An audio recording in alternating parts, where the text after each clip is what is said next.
बदलते पहाड़ भाग 12 महिलाएं और क्लाइमेट चेंज।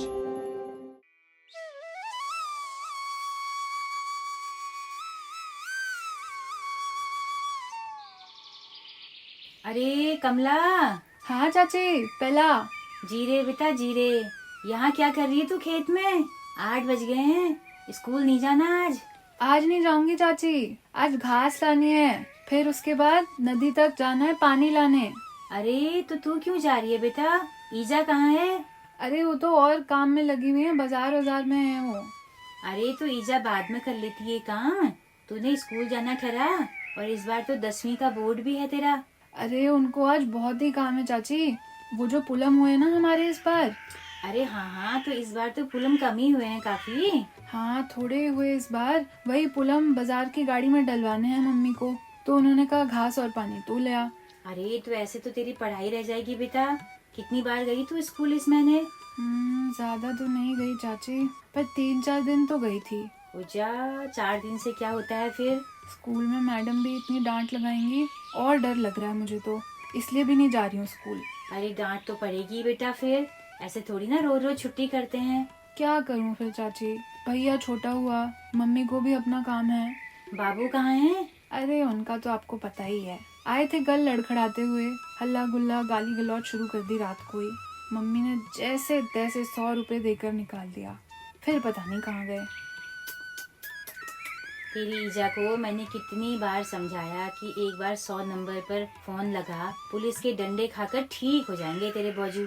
मैंने भी तो तेरे चाचा को ऐसे ही ठीक किया है। क्या चाची आप भी, 2 डंडे तो मम्मी ने ही लगा दिए थे कल, फिर भी झूलने में थे वो। चल तू एक काम कर, घास मैं ले आऊंगी तेरी, तू बस पानी ले जा। अरे चाची मैं कर लूंगी, आप 2-2 कहाँ ला दोगी? अरे मैं ले आऊंगी, तेरा समय बचेगा बेटा, तुझे पढ़ना भी है तो पढ़ाई कर जा।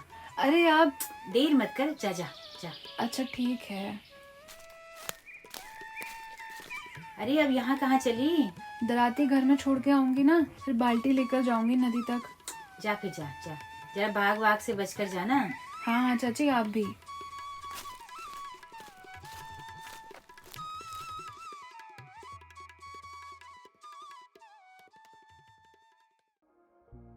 अब पहाड़ की महिलाएं अपने कंधों पर सिर्फ घर का बोझ ही नहीं, बल्कि प्रकृति के बदलते रूप का बोझ भी ढा रही हैं। चलिए समझते हैं क्लाइमेट चेंज कैसे उनकी जिंदगी को प्रभावित कर रहा है, पानी, रोजी रोटी, सेहत, सुरक्षा और उनके सपनों तक। नमस्कार दोस्तों, आप सुन रहे हैं उत्तराखंड ओपन यूनिवर्सिटी का कम्युनिटी रेडियो, बदलते शहर की धड़कन, हेलो हल्द्वानी 91.2 FM। स्वागत है आपका हमारी रेडियो सीरीज बदलते पहाड़ में, जहां हम उत्तराखंड में हो रहे क्लाइमेट चेंज पर बात करते हैं। मैं हूं आपकी होस्ट हर्षिता मेहता। चलिए शुरू करते हैं हमारा 12वां एपिसोड, महिलाएं और क्लाइमेट चेंज, एक ऐसा विषय जिसके बिना क्लाइमेट चेंज की कहानी अधूरी है। दोस्तों, इस बात में कोई दो राय नहीं कि हमारे पहाड़ों की महिलाएं ऑलराउंडर हैं। अक्सर देखा जाता है कि वे स्वभाव से ही मेहनती होती हैं, लेकिन कई बार कठिन परिस्थितियां उन्हें इस रूप में ढाल देती हैं। सुबह से शाम तक खेती, रसोई, घास व लकड़ी काटना, पशुपालन का काम, बच्चों की देखभाल, घर चलाना,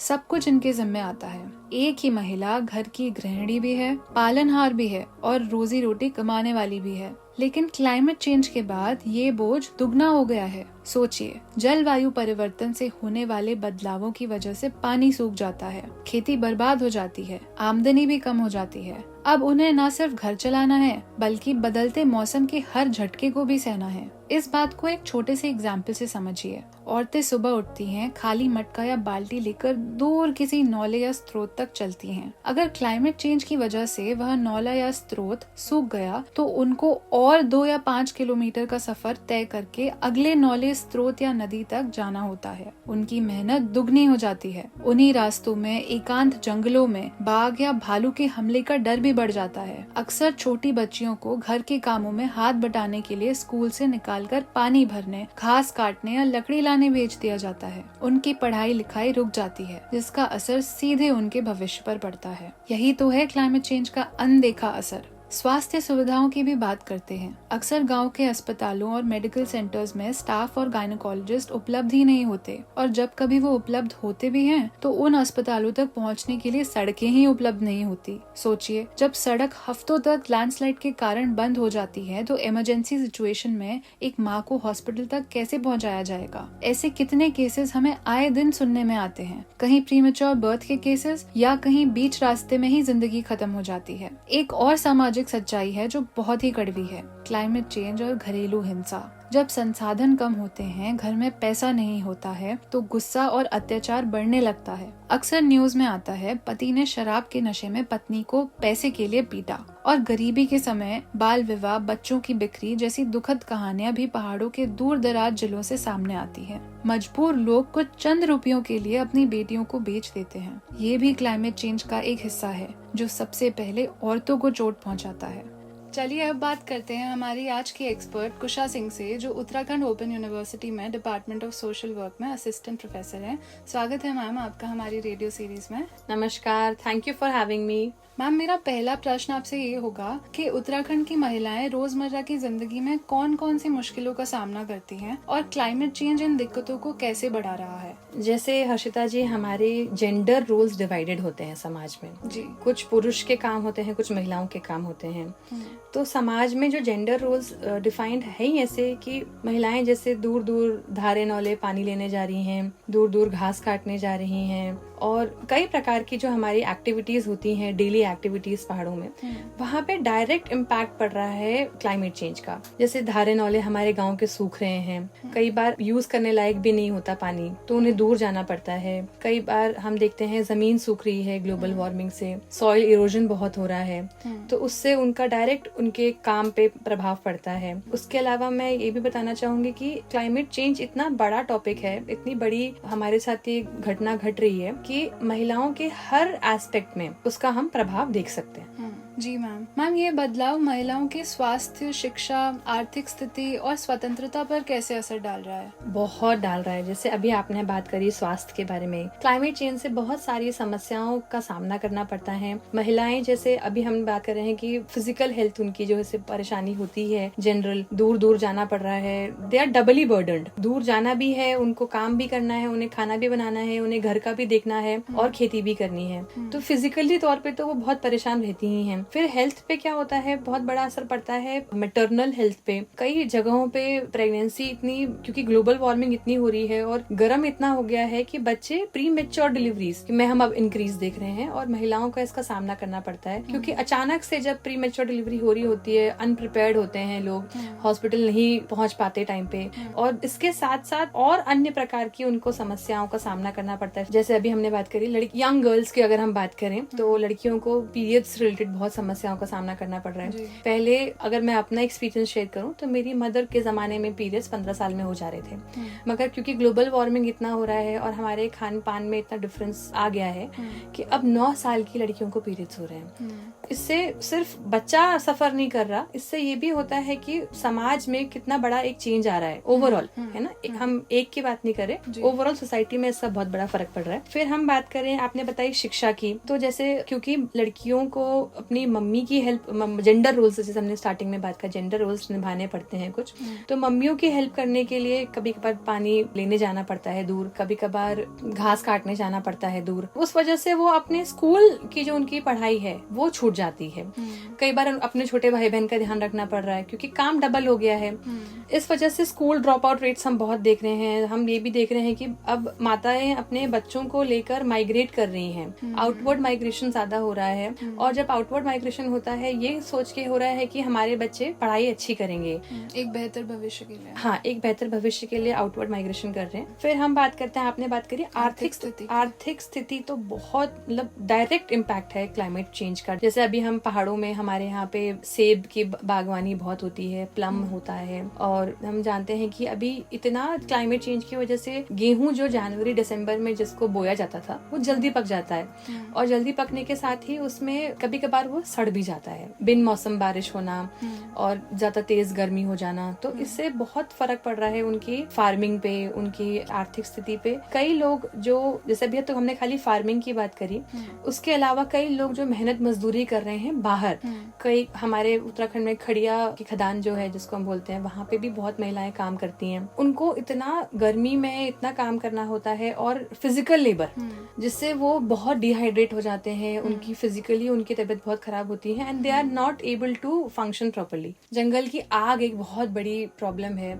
कई बार मवेशी भी जल जाते हैं, तो एक मवेशी अगर आपका जल गया तो आपकी बहुत समस्या होती है आर्थिक के साथ साथ आपको उसके इर्द गिर्द, क्योंकि मवेशी खाली एक एनिमल नहीं है ना, कैटल एक अकेला नहीं है, उसमें हमें आर्थिक भी होता है, हमारी खेती में भी उनका मलमूत्र योगदान रहता है। जंगल की आग बहुत बड़ा समस्या आ जाती है उनके ऊपर। फिर उसके बाद हमने बात करी स्वतंत्रता के बारे में। महिलाओं की स्वतंत्रता पे डायरेक्ट इम्पैक्ट पड़ता है, क्योंकि एक तो हमने बोला डबली बर्डन्ड है वो क्लाइमेट चेंज की वजह से। उनके जो काम आसानी से हो जाते थे आसपास, उसके लिए उनको दूर दूर जाना पड़ रहा है। डबल बर्डन होने की वजह से, इतनी सारी समस्याओं का होने की वजह से वो अपने ऊपर फोकस नहीं कर पाते हैं। वो ड्यूटीज निभाने में ही, अपने जेंडर रोल्स निभाने में ही इतने उलझ जाते हैं कि उनकी अपनी एजेंसी कहीं नहीं रहती। और बच्चों की भी लाइफ में बहुत फर्क पड़ता है। एक माता का बहुत इम्पैक्ट होता है अपने बच्चों की जिंदगी में, उनके डिसीजन मेकिंग में, स्कूल जा पा रहे हैं कि नहीं जा पा रहे, प्रॉपर न्यूट्रिशन मिल रहा है कि नहीं मिल रहा है, इतने दूर दूर उनको घास काटने जा रहा है, इतने दूर दूर उनको धारे नौले जाने हैं, उनको बहुत समस्याओं का सामना करना पड़ रहा है। तो वो ये वाले रोल्स, बच्चों का खाना पीना ढंग से है, बच्चों का स्कूल है कि नहीं, घर में जो वृद्ध जन है उनका केयर हो रहा कि नहीं हो रहा, यहाँ पूरी तरह से वो एब्सेंट हो जाती हैं। और इस वजह से हमने देखा है कि कई जगहों पे महिलाओं की मोबिलिटी पे बहुत फर्क पड़ता है, वो दूर नहीं जा पा रही हैं। कई जगहों पे ऐसा भी हो रहा है कि पुरुष नहीं है उतने एक्टिव, पार्टिसिपेट नहीं कर रहे। तो हम ये देखते हैं कि वो बहुत तरीके से जूझ रही हैं, बहुत तरीकों से उनको समस्याओं का सामना करना पड़ रहा है। और हर जगह पे, हर एंगल पे हम देखा जाए तो क्लाइमेट चेंज का डायरेक्ट उनकी जिंदगी में असर पड़ रहा है। जी मैम, आपके अनुभव में क्या हाल ही में हुए कोई ऐसे केसेस सामने आए हैं जो दर्शाते हैं कि क्लाइमेट चेंज और सामाजिक हालत मिलकर महिलाओं की जिंदगी को और कठिन बना रहे हैं? बहुत इम्पोर्टेंट सवाल है हर्षिता जी। एक्चुअली ऐसा होता है कि क्लाइमेट चेंज से, जैसे अभी हमने बोला कि उनकी जिंदगी के हर एस्पेक्ट में हम देख रहे हैं डायरेक्ट इम्पैक्ट। इतने सारे केसेस आए हैं हमारे उत्तराखंड से, जैसे बोला कि धारे नौले सूख रहे हैं और उनको घास काटने के लिए या फायरवुड के लिए, लकड़ी लेने के लिए दूर दूर जाना पड़ता है। वहाँ पे क्लाइमेट चेंज से जैसे उनके फिजिकल हेल्थ पे बहुत इम्पैक्ट पड़ता है। और कई जगहों पे हम ये भी देखते हैं कि बाघ उठा के ले गया। ये रिसेंट केसेस बहुत आए हैं। जंगल की आग, हमने भी बोला, जंगल की आग में मवेशी का जल जाना, जिससे उनके सीधा इकोनॉमिक पे इफेक्ट पड़ता है। इसके अलावा बहुत मुश्किल जो प्रॉब्लम आ जाती है बच्चों के साथ, जैसे अभी हमने बोला कि वो डबली बर्डन्ड है। उनके ऊपर अपने घर की देखभाल करने की जिम्मेदारी है, उनके ऊपर घर को चलाने की जिम्मेदारी है। बहुत ही दुख के साथ कहना पड़ रहा है, हमारी आज की कड़वी सच्चाई है कि पहाड़ों में बहुत सारे ऐसे केसेस सुने हैं जहाँ पे जो मर्द हैं घर के, वो एक्टिव नहीं है, उनको शराब की लत लग जाती है या उनको ड्रग्स की लत लग जाती है, और वो सिर्फ और सिर्फ अपने घर में पैसा मांगने के लिए आते हैं और फिर रोड पे ही पड़े रहते हैं। तो हमने ऐसा बहुत देखा है कि पुरुषों का एक्टिव पार्टिसिपेशन ना होना और क्लाइमेट चेंज की वजह से जो समस्याएं हैं, इससे महिलाओं की जिंदगी में बहुत असर पड़ रहा है और वो इकोनॉमिकली बहुत वीक हो गई हैं।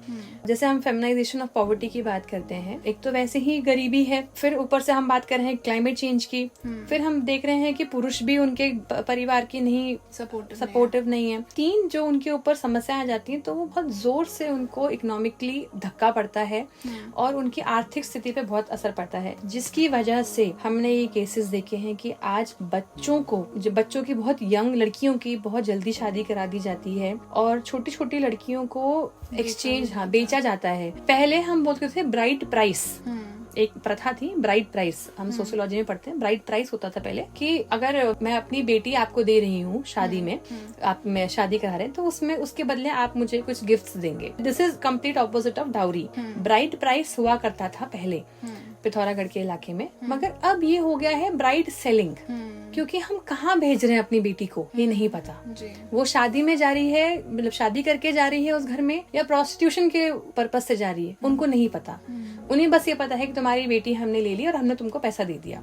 तो ये ब्राइड सेलिंग का एक नया कॉन्सेप्ट आया है, जो बहुत सारे हम देखते हैं दूर पहाड़ों में, जहाँ पे गरीब परिवार होते हैं, वहाँ पे ये केसेस कुछ नए आए हैं, जहाँ पे हमने देखा है कि लड़कियों को अब बेचा जाने लगा है। देखो, दोनों प्रथाओं में फर्क है। ब्राइड प्राइस की प्रथा अलग थी और ब्राइड सेलिंग की प्रथा एकदम एकदम अलग है। तो ये अनफॉर्चुनेटली बहुत ही दुख भरी बात है कि हमारे पहाड़ों में अब ऐसा हाल आ गया है जहाँ पे लड़कियों को अब बेचने तक की स्थिति आ गई है। अगर ये सिलसिला ऐसे ही चलता रहा तो आपको क्या लगता है कि हमारे राज्य की महिलाओं को भविष्य में किस तरह की कठिनाइयों का सामना करना पड़ेगा? देखो हर्षिता जी, समस्याएं तो हैं ही, भविष्य में तो और भी कठिनाइयों का सामना करना पड़ेगा। हमारे यहाँ होस्ट विलेजेस हो रहे हैं, भूतिया गांव हो रहे हैं, ये और बढ़ेगा क्योंकि बच्चों की पढ़ाई खराब हो रही है। कई माताएं जागरूक हो गई हैं, कई लोग ऐसे हैं जो अपने बच्चों के लिए एजुकेशन के लिए गाँव छोड़कर बाहर आ रहे हैं, शहरों में आ रहे हैं, हल्द्वानी देहरादून में बस जा रहे हैं।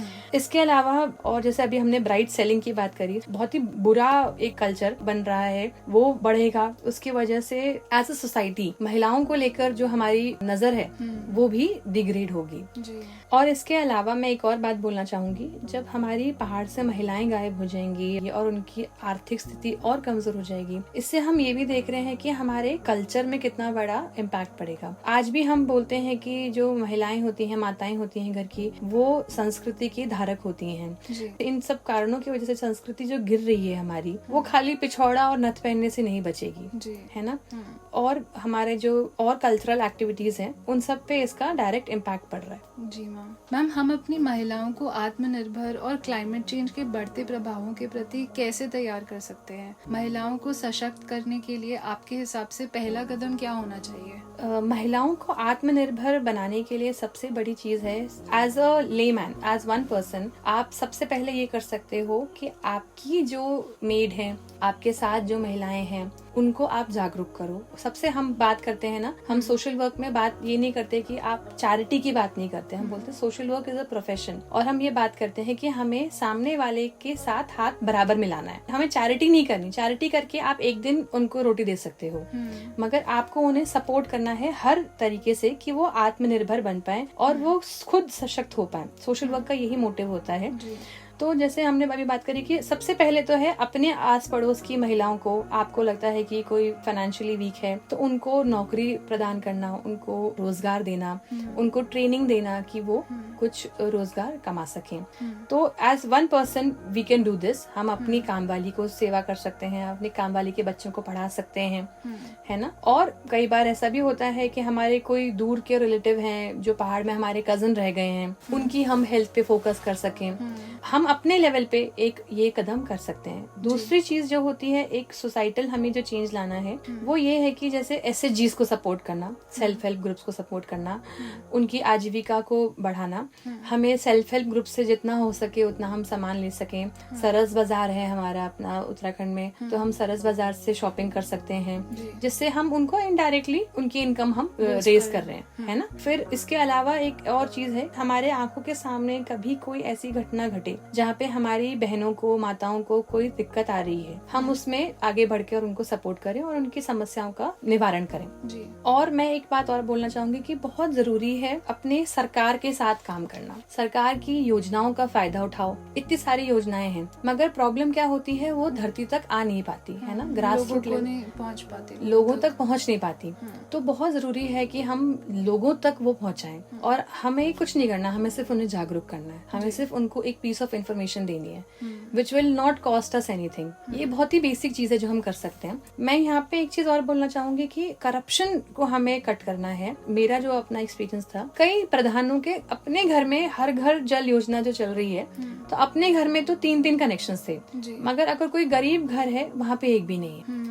तो हमें इसके खिलाफ भी अपनी आवाज उठानी चाहिए। हमें जो लगे कि हमारे बहनों के साथ, माताओं के साथ गलत हो रहा है, हमें उनका साथ देना चाहिए और उनको जागरूक करना चाहिए। और इसी के साथ मैं एक बहुत जरूरी बात जोड़ना चाहूंगी कि हमारी महिलाएं, माताएं जो इतना सफर कर रही हैं, कभी कभार वो ये समझ ही नहीं पाती कि ये जो सफरिंग उनको हो रही है, जो उनकी परेशानियां हो रही हैं, इसका कारण क्लाइमेट चेंज है। उनको इसकी अवेयरनेस ही नहीं है। वो सोच रहे हैं कि इतना दूर हो रहा है, ये हो रहा है। मैं कभी कभार तो परिवार वाले ही उनको बोलते हैं कि शायद तुम नहीं कर पा रही हो, पर ये नहीं है। समस्या है क्लाइमेट चेंज की, और जो हमारे समाज में दिक्कतें आ रही हैं उसका भी हम देखते हैं डायरेक्ट या इनडायरेक्ट प्रभाव जो हो रहा है वो क्लाइमेट चेंज की वजह से आ रहा है। क्लाइमेट चेंज के बारे में उनको हमें जागरूक करना चाहिए कि क्लाइमेट चेंज किस प्रकार से हो रहा है, जिससे वो अपने आप को क्लाइमेट चेंज के अनुसार बदल सकें, ढाल सकें, अपनी जो समस्याएं हैं उनको समझ सकें कि असली में ये क्लाइमेट चेंज की वजह से हो रहा है और हमें उसका कैसे निवारण करना है। जी मैम। जी धन्यवाद हमारे साथ जुड़ने के लिए। Thank you so much Harshita, धन्यवाद।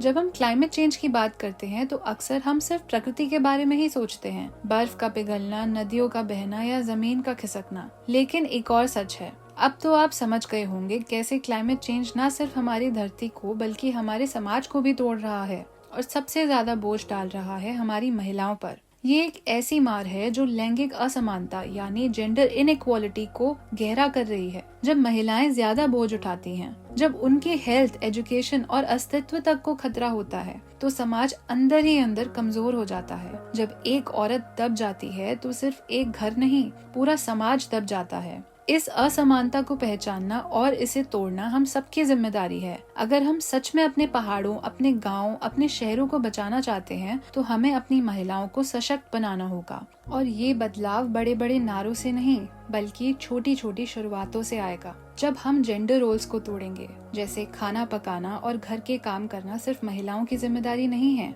घर के सभी सदस्यों को मिलकर हाथ बटाना चाहिए। जब हम भेदभाव ना करके अपनी बच्चियों को स्कूल भेजकर उनका भविष्य सुरक्षित करेंगे, जब हम महिलाओं के लिए काम करने वाले एनजीओज और सेल्फ हेल्प ग्रुप्स को सपोर्ट करेंगे और उनके द्वारा किए गए बिजनेसेस का समर्थन करेंगे, महिलाओं के लिए क्लाइमेट चेंज पॉलिसीज का निर्माण करेंगे, जब हम महिलाओं को पॉलिटिक्स में जगह देंगे और डिसीजन मेकिंग प्रोसेस में उन्हें शामिल करेंगे, और सबसे जरूरी जब हम महिलाओं को क्लाइमेट चेंज के बारे में शिक्षित करेंगे, जब महिलाएं समझ जाएंगी कि उनकी जिंदगी कैसे बदल रही है, तब वो खुद नए समाधान ढूंढने के काबिल हो जाएंगी। यही छोटे छोटे कदम मिलकर एक बड़ा बदलाव लाते हैं। क्लाइमेट चेंज एक ग्लोबल चैलेंज जरूर है, लेकिन इसका बोझ सबसे ज्यादा हमारी महिलाएं उठा रही हैं। उनकी कहानी को समझिए, उनकी आवाज को सुनिए और जुड़े रहिए हमसे हर बृहस्पतिवार शाम 4 बजे उत्तराखंड ओपन यूनिवर्सिटी के community radio hello Haldwani 91.2 FM पर। मैं हूँ हर्षिता। मिलते हैं अगले हफ्ते बदलते पहाड़ के एक नए एपिसोड के साथ। तब तक के लिए याद रखिए, बदलते पहाड़ों के इस दौर में हमें भी बदलना होगा, नहीं तो सिर्फ हमारा जंगल, हमारी नदियां ही नहीं, हमारा समाज भी खोखला हो जाएगा। धन्यवाद।